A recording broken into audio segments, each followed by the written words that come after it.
اب بیٹی کو عادت جو ہے وہ ڈالے کہ وہ بیٹی جو ہے وہ پوچھے ماں کو, بیٹے کو عادت ڈالے ماں کو پوچھے.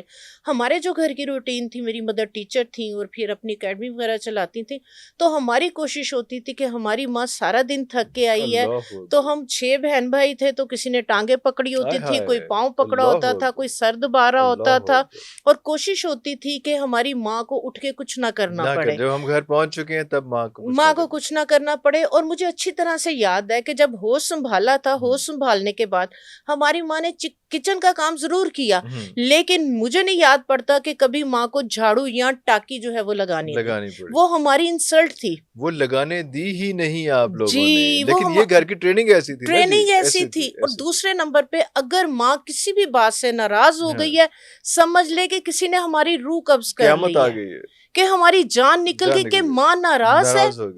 باپ نے اگر ڈانٹ دیا تو آنکھیں نیچی, آنکھیں اوپر نہیں اٹھا سکتے, جرت نہیں تھی. لیکن اب جو آج کل کا جو ٹائم ہے, جو دور, اس کے پیچھے میں سمجھتی ہوں ایک عورت ہے.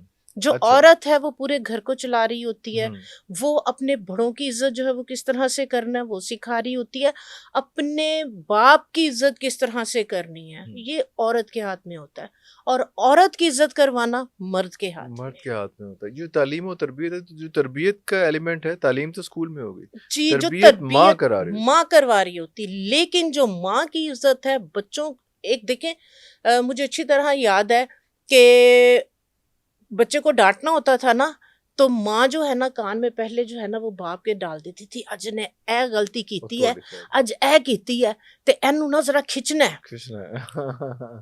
تو وہ جو ہے نا وہ باپ تو سارا دن باہر, اس کو نہیں پتا ہوتا تھا. اسی طرح سے میرا بھی یہی تھا کہ میں میاں کے کان میں ڈال دیتی تھی کہ آج بیٹے نے یہ کیا, بیٹی نے ان کو آپ نے کھینچنا ہے. جو ایک باپ کا روب, جو ایک باپ کا دبدبا, وہ باپ کا ہی ہے. ایک جو باپ کا, ایک مرد کی, ایک گھر کے اندر وہ ایک مین آپ کا بیک بون ہے, ایک پلر ہے, ٹھیک ہے. ایک مرد جو آپ دیکھیں کہ ایک بیٹا ہے وہ اپنے باپ کو فالو کرتا ہے, ٹھیک ہے. اور جو بیٹیاں ہیں وہ باپ کے ساتھ کھڑی ہو کے اپنے آپ کو قداور سمجھتی ہیں. ماں کا جو سایہ ہے وہ ایک تنا آور, ایک جو چھاؤں ہے وہ اس کا درخت ہے.